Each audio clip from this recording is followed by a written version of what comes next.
Hello, hello. Let's get excited here in this room. It's such a lovely bunch of people, and it's such a pleasure to be here today. And I will do the respect of having each of you introduce yourselves and maybe tell the audience a bit about what your roles are. And just to let everyone know, I'm Valerie Vespa. I work at Outfront Media. I am the VP of Brand Partnerships here. We are one of the largest out-of-home media company. That means, think about the signage that you saw if you took the subway today, the New York City subway. Big walls in city center cores, and big billboards all across the country. So we are all about innovation, and this topic of this panel is about how industry leaders like Google and Apple, alongside startups and finance and government policies, are shaping the future of tech and investment. And I really think this will be an exciting conversation. So do you want to start off with an intro? Yes, thank you, Valerie. Thank you for having us, and thank you for having me. So really excited about this panel and joining my fellow panelists here as well. So my name's Tony Effick. Originally from the UK via Nigeria, and then I've been a New Yorker for 15 years, which pretty much makes me a New Yorker now, I think. Absolutely. I'm glad to say. I've had several UN weeks. So my job is I work at Google, and I'm a global managing director. I look after the video business and creative AI. I've been doing that for about 5 years. Prior to that, I was in the agency world, and I spent a few years in TV at NBC. I'm on the faculty at Columbia University's engineering school, where I've been teaching a course for about 10 years to engineers, and I can talk a little bit about that as well. Hi, thank you for having us, Valerie. Yeah, Uri so Tambura, originally from Ivory Coast, and I've been in the state for about 2 decades now. Yeah. I started my career on the West Coast on the agency side at Zenith, and then I made the transition to the client side and went to Twitter and moved to New York, and find myself now at... Rest in peace. Rest in peace. I'm still grieving.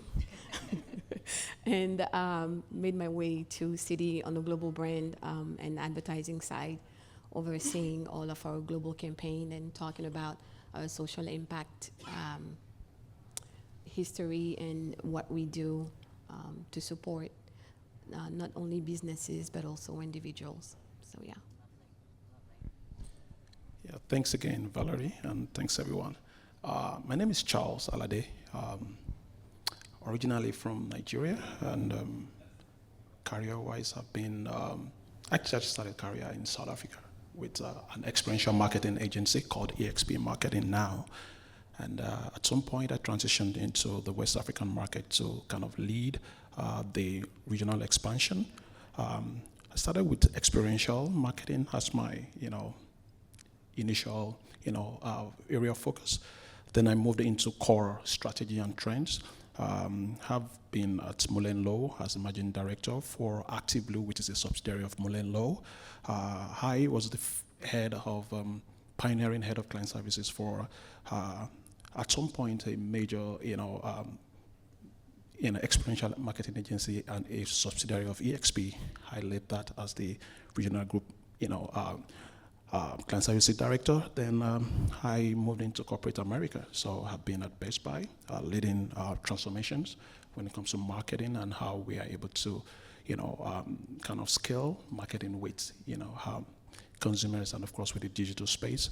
And at some point I changed focus into marketing operational processes at Shutterfly. I helped them to actually drive the transformation enterprise-wide to get transition into how modern marketing needs to meet up with current marketing ecosystem.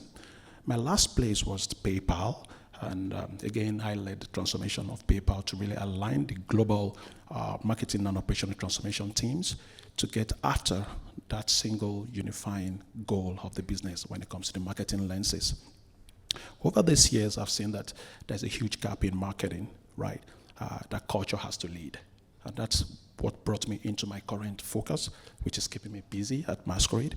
As a co-founder and the CEO of Masquerade, that's the first culture as a service company that is focused especially on Afropop culture, making culture tangible, usable, actionable, and of course, usable for brands to be able to leverage what culture is able to do within the brand strategy. So I'm happy to be here, and nice to meet you guys.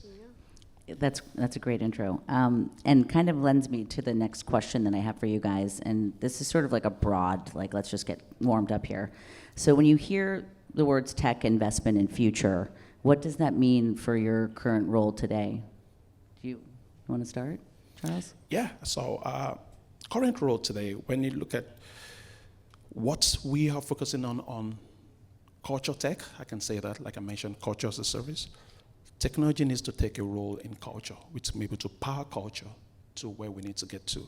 And there's a whole lot of need in being able to build the right infrastructure, like what we're doing at Masquerade, trying to build a very usable, friendly, tools and, dashboards, that is supported by the AI to help people to be on demand, tap into what signals and culture actually means and how they can be able to leverage that to make their marketing or their business become more authentic. So for us, technology plays a huge role because we are building a lot of infrastructure to be able to support what we want to take culture to be or what we want to transform culture to be. And from the investment standpoint, that's a big impediment, which is where this is extremely expensive in terms of the demand, or it's kind of cost intensive to be able to build this infrastructure into a world-class cultural engine that we are envisioning. So we've been going through a lot when it comes to venture capital processes, investment pursuits and all of that. We are winning in some areas, but we have a lot of challenges, and that's why, of course, again, we keep looking at opportunities like this for us to be able to share how we are able to solve those problems, so that we can be able to take this, game-changing initiative, right into the market at a very, quick, turnaround time. So that's something that we are seeing technology to really help us to be able to get into. Nice. So tech, investment, and future. What does it make you think about your current role today? On the finance side, tech has been very disruptive for the past several years, especially for traditional bank, with the rise of all the fintech companies and payment companies that have been out there. So for us, it's about transforming what traditional banking look like and keeping up with those fintech companies and being able to be competitive. Is coming up with a new product that would allow us to bridge that gap and service our client, whether they're in the US or they're in Africa. So yeah. And do you feel like it's because of the changing consumer landscape and the way that people want to bank, or do you think just in general because we're turning into much more of a digital ecosystem that you have to go there? I think it's both. It's definitely both. We are changing the way that we're consuming, and tech is also moving at such a fast pace that you have to keep up to be competitive in the marketplace. So yeah, it's definitely both. My turn, I'm guessing. You're next. No one left. All right. So I actually am going to put it down to one word, and the word is participation. Okay, and I'll explain what that means. So I'm old enough to have lived through many tech revolutions. So as a kid, I remember client-server computing. I remember working somewhere, and then my boss came to me and said, "Hey, there's this thing called the internet, and we're all going to have it." So and I was like, "Oh, what is it?" Who remembers when someone told you about the intranet? Yeah, anyway, so I need a few oldies in here with me, yeah? Okay, all right. And I remember thinking to myself, if no one knows if no one's an expert, why can't I be an expert? Okay, and then social media came along, and we've had a number of these, and they seem to be coming faster, and there seems to be more of them. Okay, now the one lesson I've picked up in this whole journey is that when these disruptions happen, run through the door and make it to the other side. That's why participation is so important. And so that manifests in different ways for me. So the first way is as an individual. So I'm an educator. I also work at Columbia University, where I've been an adjunct professor. And I say this to the students too. So they're having to learn in a way that they've never had to learn, because they don't know what their jobs are going to be like in 5 years from now. But leaning in and picking up the tools and figuring out how to do things is incredibly important.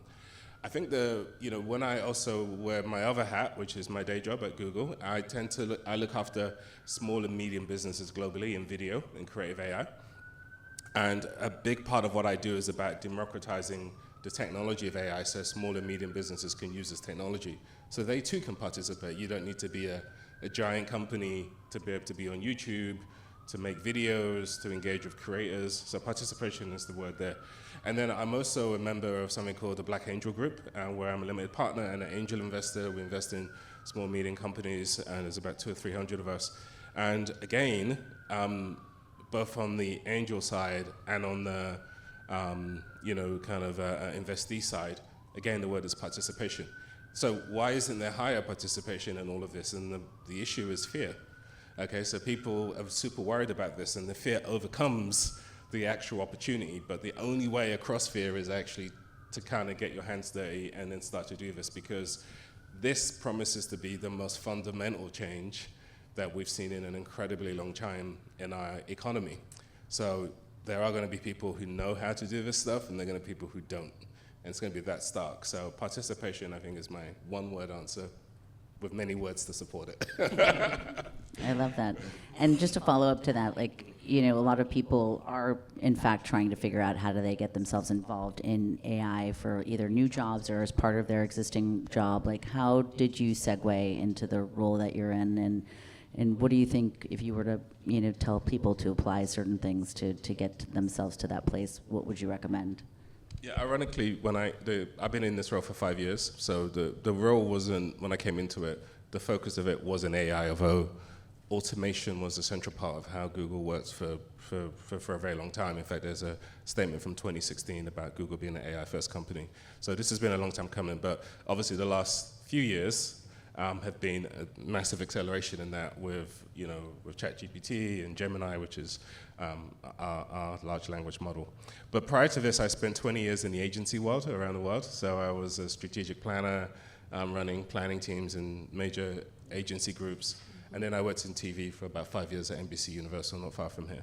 So, but all along my career, I've always been the guy who was about technology and about helping companies transform from the very earliest days of the internet. In fact, prior to the internet, I was sending out CD-ROMs, if any of you know what that is.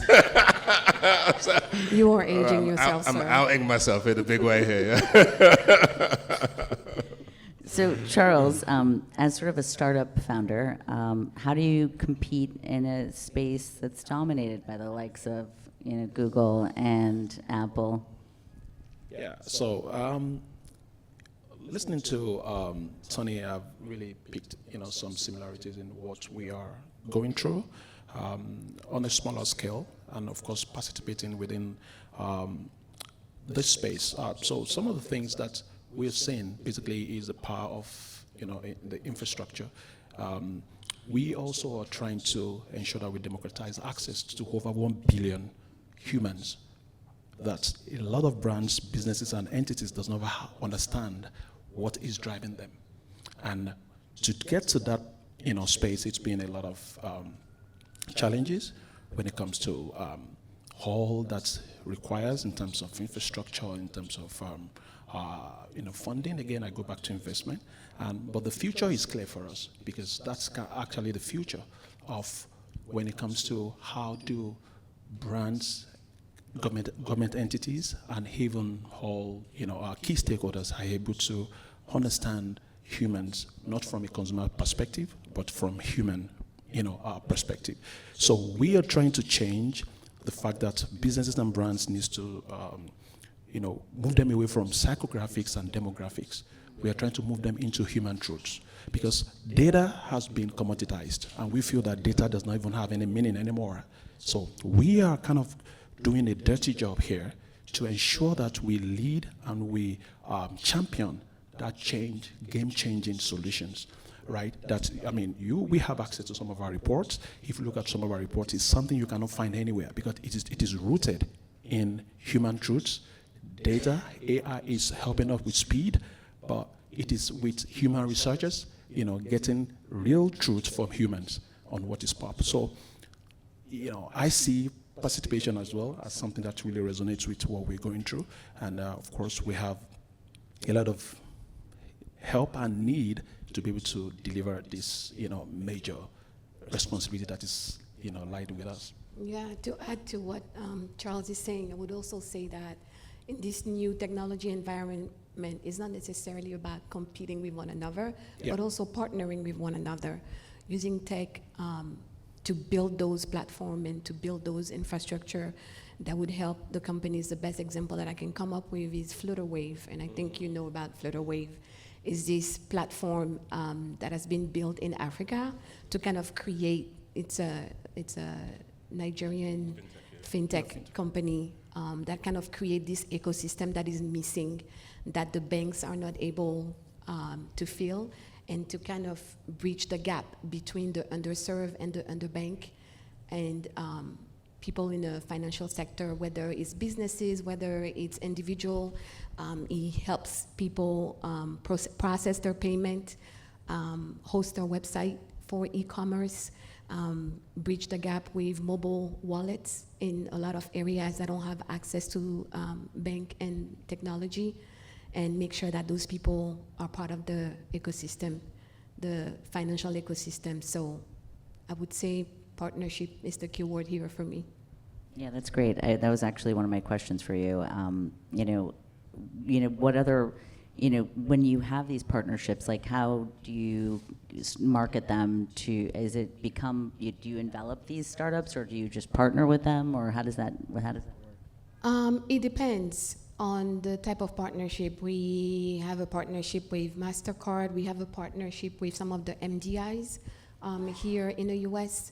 And in the example of the MDIs, we don't work necessarily directly with the final consumer, but we support those MDIs by providing them with, financial literacy tools and support and access to our bankers to kind of make sure that they then provide support to those entrepreneurs at the local level. So, Tony, what do you think is one of the most disruptive opportunities that you see in marketing and media today? It's really interesting because I keep changing my mind about this one. I would say when I think back to my career in the agency world, and so I don't know how many client briefs I saw from different parts. I mean, it's in the tens of thousands, probably definitely many, many thousands, if not tens of thousands, over 20 years when I was in the agency. And in the TV world, I saw many as well. I think my specialism when I was in that world was really thinking deeply about who your audience was, okay, in terms of who you should target, okay? And then obviously once you know who you're gonna target, it's very easy then to start thinking about the ways you get to that person. And then obviously it's also interesting to start thinking about the messages. I was more on the creative side, and then later on I was on the media side. So targeting for me, algorithmically and through AI, I don't know if I could pick a better audience than Google AI today. I might have a hunch about it, but Google AI is going to be pretty good at finding my next best customer, better than what I would have done back in the day, which was, so I'm happy I'm not doing that now, picking the audience. But there are many ways to think about who a person is. So I talk about this idea of we all have multidimensional identities, and each one of those aspects of your identity is a way you can be reached.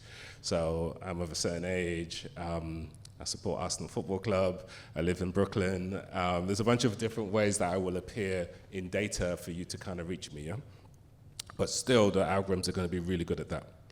The algorithms are also going to be, and if you look at some of our tools like VO or Flow, when it comes to Gen AI video production, they're getting pretty damn good, So if by any judgment. So the actual act of it used to be a team in our agency whose job was to adapt creative, so you'd get it, they'd change it to different sizes and formats. We're really good at that now, okay? And so creative adaptation, I think AI is going to be really good at. I think creative origination, which is this idea of trying to figure out new things to say and to connect to people, it's going to be a thing which, we were talking about humanity a second ago, that is actually going to be when AI and human beings have to work cooperatively together. And so that concept is called humans in the loop. So if you think about different types of AI, there's this idea of closed loop recursive loops, and there's this idea where a human being is either in the loop or over the loop, so HITO or HOVO. So, so I would say the most disruptive thing is going to be, how are we going to work with this AI? How are we going to work, what are going to be the sequences? What are going to be the protocols, and that's a very specific word, for how people work in groups? And so in the course I teach at Columbia, I experimented with this idea for the last 10 years of engineers and AI working together in competitive games. And it's really interesting to see how people are going to be working with machines in different ways. And just to be frank about it, the average airline pilot has been doing this for a long time already. Yeah, we've had autopilot for a long time, where pilots only actually today fly a plane for maybe 20 or 30 minutes of the whole flight. So they take off and landing, and the rest of it is how they use the autopilot. So they already have these protocols fitted in. So we're all going to have to master how do you, and if you're a manager or a leader, how do you manage agents and people and get smart at doing that? So that's going to be super disruptive. Yeah. I'm like seeing a conductor with like a wand. Do you guys want to also share some thoughts on that question? Yeah, absolutely. I think for us on the marketing side, to Tony's point, when I was on the agency side, is all about the ROI. Like, how is your investment? What is your return on investment? And how little can you spend to reach the right customers? So the technology is actually allowing us to reach those customers more efficiently and not necessarily rely on main media channel like TV, but be super hyper targeted with our OTT campaigns, or maybe with some of our out-of-home campaigns, which is now digital, and where you can actually, zone in on who you're trying to reach. So that has been disruptive. Another way is on the creative side, now that I'm CD, and using those insights, like Tony has mentioned, to build your target and to create those ads. And the one thing where we were seeing lacking is optimizing those creative. And AI is one of the area where, I'm excited to see how we can do that in real time. Like when we have a TV campaign that's out there, we have to wait 6 weeks to see how the campaign perform before we can just retest it in the market and get some insight from that before we go and then optimize the creative and then put it back. Right, and never mind the production of the TV spot to begin with, which took, Exactly. So in that sense, excited about what AI can bring us to, like, shorten the turnaround time for those optimization campaign. Yeah. And is that like internal creatives that you work with, or you have external and internal and all? Internal and external. Yeah, both. We have our agencies, publicists. So. Yeah, but the interesting thing again, that I see, in adding to that, being, the most disruptive thing in our views is how do we really tap into, or how do we overcome the commoditization of data, and insights. Insights are insights, and today, insight like consumers just don't have the marketing speak, but they know when something actually resonates with them. They know when you are actually, connecting with their truth. And that's the thing that we see that, and that's why a lot of brands, companies repeat, campaigns over and over, because they're not really getting the result, right? Just because you have not really, tapped into the human truth. And these are the things that we feel that, this is technology, this is the bank here. Those are the two things, that is required, So, but again, the disruption for me is when we are able to connect with humans. We have to make this culture first strategy, not marketing. So we say something that if you want to connect with humans, don't start with marketing, start with culture, because that is actually the future. We just need to ensure that we have that, give people the access, the stakeholders the access, the strategists, the technologists the access, the brand people the access to humans in the real forum. We have so much. Look at what is going on with culture. It's now a big industry right now, where, of course, there's one festival there, there's another, party there, so many things going on. But it's all not, it's good to see, but it's being seen as a backdrop for just maybe music, Afrobeats and all, but it doesn't really make any sense when you look at it. So when you take culture to the boardroom, you start looking at what is the tangibility of this? How do we use it? How do we leverage it? Because there are no, tangibility, and that's what we're trying to say. That's actually the real game changer. That's actually the disruption that we are pursuing, that we are pushing, where the AI and the technology space can actually leverage on human truths based on lived experiences, not research that we've been used to, right? And of course, coming on demand, and of course, predicting the future. Some of our reports now are taking a look at what is the future of beauty. We are already tracking those signals. We are already tracking those phenomena that is going to build those trends, even before they become trends. So we understand humans, and leveraging on what we are trying to do as a game-changing solution is actually going to be the disruption that we're actually talking about, or we want to see. What are some of the signals that you use as part of developing these reports that you feel is a game changer for the way that you create these POVs?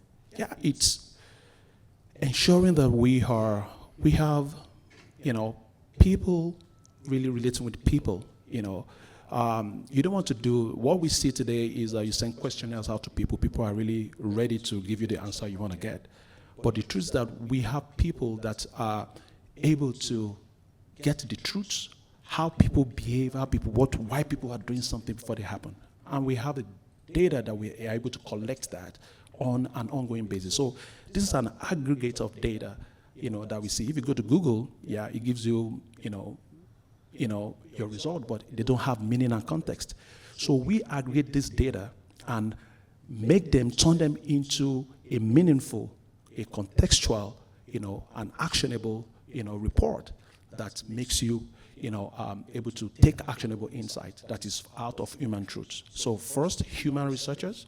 Second, powered by AI in terms of speed, but lived experiences, rooted in lived experiences of everyday truth. Yeah, that's so true. I so much agree with that. Because I want to go back to this idea of fear and people having fear. So AI is going to have a lot. It's going to have a lot of signals. But let's say, for example, I was in Midtown today, and I have AIs running in the background. I just want to agree with what Charles was saying there. And then I noticed that, hey, people seem to be sitting on green chairs now. It's a very common thing in Midtown. I think it's a trend. Yeah. The AI is not going to be able to pick that up.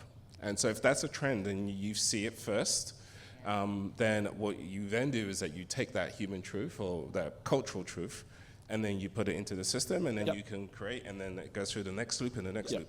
So I think in general, one of the big things when we go through these technology revolutions is that people do question and people are fearful in advance. So one of the examples I like to use, and I've heard it used other times since, is before the invention of the camera, everyone, the only way to get a likeness of yourself is if you could afford to pay a painter. Mm-hmm. And if you couldn't afford to pay a painter, there's no recording of who you are, and only the rich and the powerful could do that. Mm-hmm. And then when the camera happened, everyone was petrified. Hey, is that true? Painters not going to have jobs? Is that taking my soul away? Or what's the world going to be like? All those kind of things. But if we wind forward, painters still exist, but now we can all have a likeness of our image, and that's what our friend. We all carry this camera around, so we don't need a painter. But here's the funny thing: the value of human truth becomes more important in that world. Yeah. So the world's most expensive photo is one by Man Ray, and as you see, it's a woman, and she looks like a violin. It's a black and white image. That one, that's at auction. That went for about $15 million dollars. The most expensive painting of all time is by Leonardo da Vinci, which went for $250 million. So there's something about how we as a society value the human, the handmade, that observation. So, and I think over time, as more and more automation pervades our economy, we're going to value what Charles is saying, which is like, hey, the human eye, the human observation, the human insight, the cultural insight is going to become more and more important. So I'm 100% just backing that. Yeah, absolutely. And we see that already in marketing. People are worried about AI taking the copywriter's job and AI making images. And then one area where it's very glaring is when we talk about equity, making sure that when you have a campaign out there, there is representation in imagery. AI doesn't necessarily understand that, so you still need the human element. Yeah. Yep, absolutely well said. So I'm going to ask one more question and then open it up to the group. What are you most? Let's leave it on a light topic. What are you most excited about in this world of ever-changing technology and advancements? I'm excited. I've got 2 nephews in Lagos in Nigeria. One is into comics, and then the other one is he's a real geek. He's into machine learning. So I don't know. Same mother, same father. And they're kind of into animation. And I was like, hey, this is really cool technology. I'd like you guys to do something, and I'm going to invest in you guys getting an animation studio off the ground. I also have a buddy who is a Hollywood actor, and recognizable Hollywood actor, and he was on strike last year about AI with the SAG thing, because the idea was that your image could be replicated as an actor in sorts of ways, and some very valid debate around that. So what excites me is this idea that the door is open, so my nephews can do stuff that in LA and Hollywood they're wrestling with today, but at the same time, this friend of mine is having to navigate the studio system in a completely different way. So that for me feels exciting. It feels like the door is open. And so my big thing is I just want as many people to run through that door. And I particularly want people in our community to run through the door, because typically we don't go through the door early enough, and you get there and the party's over and there's only a few drinks left. And the people are like, where were you? And I was like, not a good idea. So if ever, I just keep, every time I'm speaking at the moment, I'm saying, go through the door, overcome, excavate the fear, spend the time, make the effort, because over the next few years, there's a lot of upside in this, and I say this in every room I'm in right now. Yeah, I'm going to move a bit from marketing and talk about in general what I'm excited about tech, just because of my personal background and being from the continent and what tech has been able to do in terms of bridging the skills gap with ed tech companies, bridging the gap in fintech. And I'm excited to see how technology would help us create the new technology of the future and resolve for what we think it's impossible. And what I mean by that is right now, the way Silicon Valley uses tech is to kind of resolve for convenience, for everyday convenience. Yep. On the continent, it's literally life-saving technologies that are using in telemedicine to help in agriculture, to help with mining, to help with bridging the gap again in those skills and having people ready to be the workforce. The workforce is aging around the world, in Europe, in the US, in Asia, and Africa is the future with 600 million people under the age of 25. Yep. So getting them ready for the need of the marketplace excites me a lot about what we can do with technology. Oh, I love that. Yeah, see, I can agree more, because, what I'm really, again, going to really, add to this is, how do we ensure that, the future, for instance, is real, when I'm saying, being real, from a standpoint of ensuring that people and humans are able to, have more expressions of themselves, and technology being able to support that. And, that helps us to move a bit from personalization that we talk about today. Because we've seen from some of our data and from some of truths that we have uncovered that humans actually wants to have, things customized. Today we talk about a lot of personalization. We don't know that humans, they have even moved away from customization. From personalization to customization, because they want things to be made for themselves only. And that's a huge shift when it comes to what they want, and how does technology, help to be able to support that, ensuring that humans are just who they want to be, and they would just want to be themselves. They want to see their truths, come to life, in products, in marketing, and in any of the other channels. So that's what I see, and technology has a lot of role to play in that, to ensure that it powers that, and of course makes that something that we want to see. That's wonderful. Give it up for this wonderful, amazing. Thank you so much. And follow them on LinkedIn. I think it's important. They all clearly are wonderful thought leaders in our space, and good to continue to stay connected. Do we have time for a question or two? Does anyone have any questions? I know we covered off on a lot. Yeah, go ahead. Am I not supposed to do this? Oh, there's a mic over there. If Where's you the want to mic? stand up and Oh, right here. go over to the mic. Yeah, sorry. Hi, everyone. Thank you so much for the amazing panel and just highlighting the topics covered. I really appreciate it. Also want to shout out that I'm also Nigerian, so really appreciate the insights and bridging the gap. I'm Sahida. I'm an influencer marketing lead. I actually used to work with Google, and I also worked at Airbnb, leading strategies there. So my question to you all is, given the rapid advancement of AI in targeting and creative optimization, what skills do marketing professionals need to develop and remain valuable and innovative in this evolving landscape? I think. Okay, you want to go? Sure. I think I'm just going to repeat what Tony was saying. You just have to participate and make sure that you keep using the technology and keep learning. That's the only way to stay ahead, because the technology is evolving rapidly. Yeah. So I'll also, follow that route of participation, and again, also looking for, opportunities to be able to express, yourself in the best way you can, and using that expression to drive and trigger the right, output. We want to see humans really being real. We want to see marketing being authentic. We want to see, humans being able to,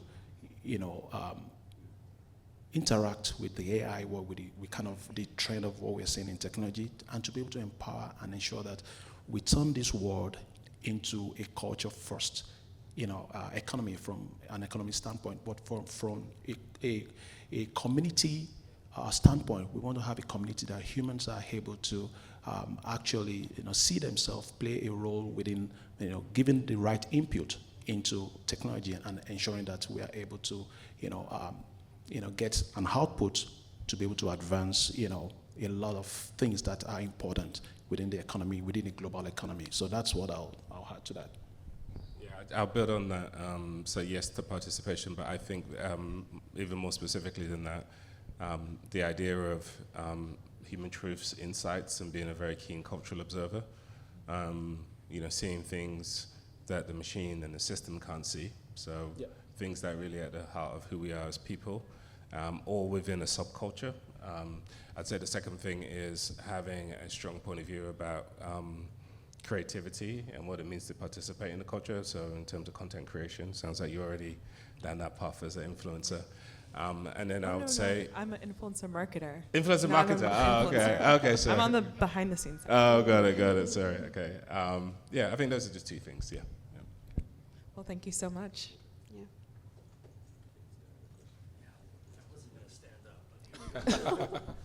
Hello, Paul Lenhart. I'm here at Outfront, so thank you for taking the time. This is really, really cool. You touched on a lot of really big topics, right? Like culture, data, targeting, all of this stuff. As the technology and AI sort of allows you to shape what those things are and what they mean to people, where do you think the responsibility sits within your organizations or the companies you invest in, or how you look at brands? Where does the responsibility sit to manage that and ensure that it's being used, I guess I would say, appropriately or for good or right, if that's a term? Yeah, I think, from a marketing or a business, perspective, I think the responsibility is for leaders and stakeholders that actually sit on this efforts to now start looking for new ways, new ways to be able to uncover to be able to see what's it been in a blind spot. Like what Tony mentioned, that so many things that are the machine cannot see or sense or even support, that is being now being done by a new shift. I mean, when we're talking about culture as a service, that tells you that it has to be something that is new, that is outside of what we know today. So I want to encourage leaders, the responsibility is to be able to seek these new truths and be able to find them. But we want to be visible to them. We want to ensure that you are able to access these services and these solutions. But I think there is a need for courage, right, from leaders to be able to do something different. I think we have been too comfortable for too long to start, doing things and that's why we're seeing a lot of things being commoditized. We're seeing data it's just the usual things. But I think leaders should really stand up from a point of responsibility to find the new solutions, to find a new way and a new route, for instance, to be able to advance their business, goals. And that's what I would say. That is, step out of your comfort zone. Look for the new things, new opportunities, things that actually becoming disruptive, and it's telling you the truth about the future. I think we need to take those steps to be proactive about the future, not being sitting at our comfort space. I mean, I couldn't add to that, but I'll try. I think from a marketing standpoint for a company, it's not only about your financial ROI for me. I think it's also about your brand equity and accessibility, making sure that when you consider AI, you not only think about the return that you can get, but make sure that you use AI for good and not only for your benefit.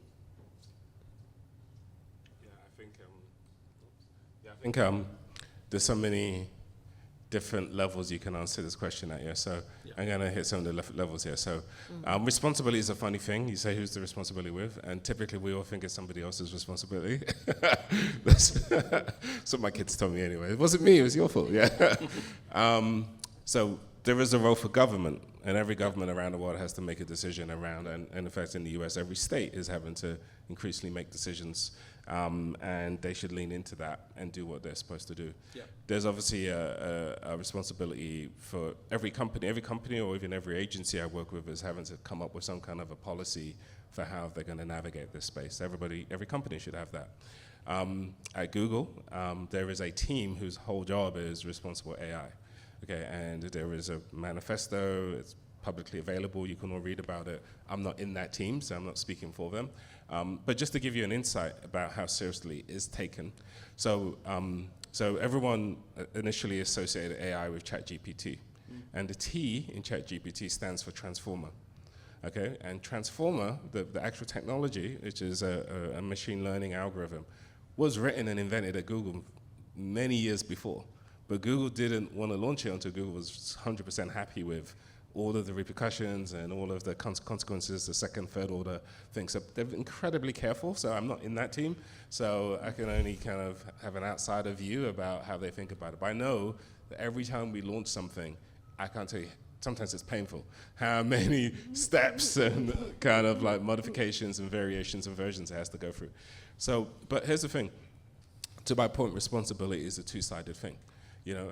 I think, responsible citizenship, means that all of us also have a responsibility to lean in and be a part of this conversation.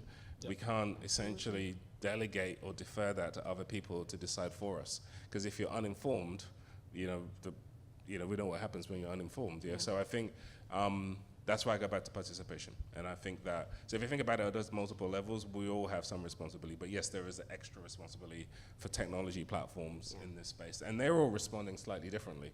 So I'm assuming if you're a technology platform in China versus one in the US versus some of the companies emerging in Europe, you're going to have a slightly different take on all of this.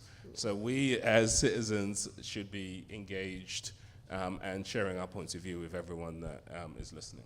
Yeah, I mean, I go back to like those government sessions in Congress where the actual, our government leaders had no idea what they were talking about, and it was Zero. like terrifying. So much like we would like them to know what they're talking about, I think we should also know what we're talking about and lean into it. So on that note, thank you again, everyone, for your participation. And if we do this again next month, I think it'll be a whole new conversation. Yeah, it will All right, be. take care. Thank you. Thank you. Thank you.